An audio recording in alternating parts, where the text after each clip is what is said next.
Hi friends, welcome back to ఉస్తా kitchen. ఈరోజు వీడియోలో tomato curry చేసుకుందాము. టేస్ట్ అయితే చాలా బాగుంటుంది. మనం నార్మల్గా ఇంట్లో ఫ్రీక్వెంట్గా చేస్తూ ఉంటాం కదా, అలా కాకుండా ఒకసారి ఇలా ట్రై చేయండి.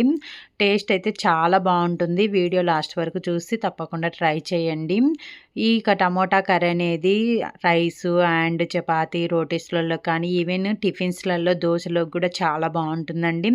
సింపుల్గా చేసుకోవచ్చు, ఎక్కువ టైం కూడా ఏం పట్టదు. ఒక్కసారి ట్రై చేశారంటే మీ ఫేవరెట్ అయిపోతుంది.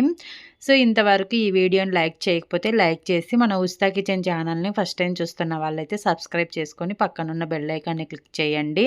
మీరు లైక్ చేయడం వల్ల ఇంకొంతమందికి ఫ్రెండ్స్ వెళ్ళి వాళ్ళు కూడా ఈ రెసిపీ చేసుకోవడానికి మీరు హెల్ప్ చేసిన వాళ్ళు అవుతారు. నెక్స్ట్ లేట్ చేయకుండా ప్రాసెస్లోకి వెళ్ళిపోదాము.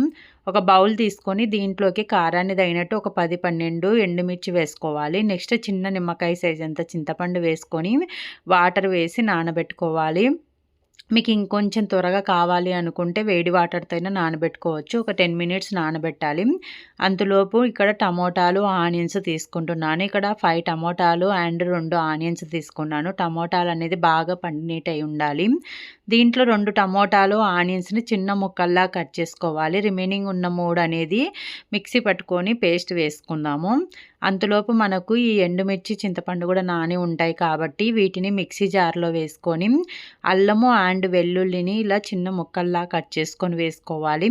కొద్దిగా చింతపండు నానబెట్టుకున్న వాటరే కొద్దిగా వేసి ఇలా మెత్తటి ప్యూరీ వచ్చే విధంగా మిక్సీ పట్టుకొని ఒక బౌల్లోకి వేసుకొని సేమ్ అదే మిక్సీ జార్లోనే మనము కట్ చేయకుండా 3 టమోటాలు పక్కన పెట్టాం కదా, వాటిని ఇట్లా పెద్ద ముక్కల్లా కట్ చేసుకొని మిక్సీ జార్లో వేసుకొని మెత్తగా మిక్సీ పట్టుకొని పక్కన పెట్టేసుకుందాము. నెక్స్ట్ కడాయిలో 2 స్పూన్స్ ఆయిల్ వేసుకోవాలి. ఈ టమోటా కర్రీకి ఆయిల్ అనేది కొంచెం ఎక్కువనే పడుతుంది.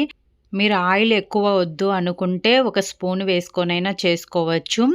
సో ఇలా 2 స్పూన్స్ ఆయిల్ వేసుకున్న తర్వాత 1/2 స్పూన్ జీలకర్ర అండ్ 1/2 స్పూన్ ఆవాలు వేసుకొని ఈ జీలకర్ర ఆవాలు అనేది ఆయిల్లో చిటపటలాడేంత వరకు వేయించుకోవాలి.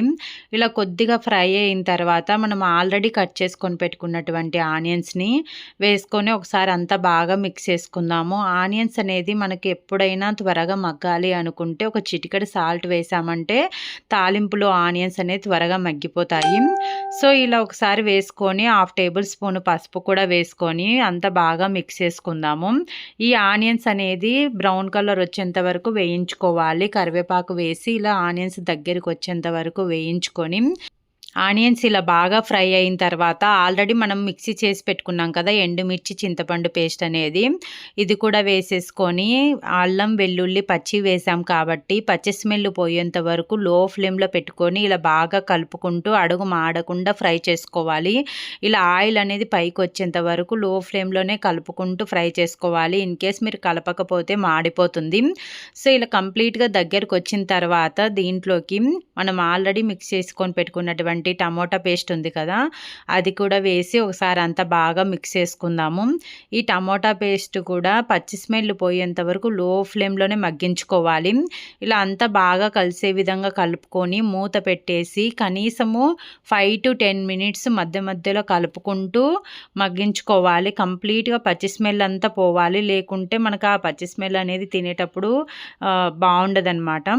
సో ఇలా అంతా బాగా మిక్స్ చేసుకొని తర్వాత మనం ఆల్రెడీ కట్ చేసుకొని పెట్టుకున్నటువంటి టమాటా ముక్కలు కూడా వేసేసి దీంట్లోకి రుచికి సరిపడే సాల్ట్ 1/2 టేబుల్ స్పూన్ ధనియాల పిండి వేసి ఒకసారి మిక్స్ చేసుకొని టేస్ట్ చూసుకొని ఒకవేళ మీకు ఇన్ కేస్ ఎండుమిర్చిలో కారం అనేది సరిపోకపోతే ఈ టైంలో యాడ్ చేసుకోవచ్చు. నాకు ఇక్కడ కారం అనేది సరిపోలేదు, అందుకే ఇంకొక 1/2 టేబుల్ స్పూన్ అనేది కారం వేసి ఒకసారి మిక్స్ చేస్తున్నాను. సో ఇలా మీకు ఎండుమిర్చిల కారం సరిపోకపోతే ఇలా ఫైనల్గా లాస్ట్లో కూడా వేసుకొని ఇవన్నీ వేసిన తర్వాత ఒక 2 to 3 మినిట్స్ లో ఫ్లేమ్లో ఉడికించుకున్నాము అంటే టమోటా ముక్కలు కూడా బాగా మెత్తగా ఉడికిపోయి ఉంటాయి. సో ఫైనల్గా చిన్నగా కట్ చేసుకున్నటువంటి కొత్తిమీర కూడా వేసుకొని ఒకసారి బాగా మిక్స్ చేసుకున్నామంటే టమోటా కర్రీ అనేది రెడీ అయిపోతుంది. చాలా బాగుంది కదా, చూస్తుంటేనే నోరూరుతుంది. టేస్ట్ కూడా చాలా బాగుంటుంది. ఒకసారి ట్రై చేయండి. వేడివేడి అన్నంలోకి కానీ టిఫిన్స్లో కానీ చపాతీలోకి అన్నిటికీ పర్ఫెక్ట్గా ఉంటుంది.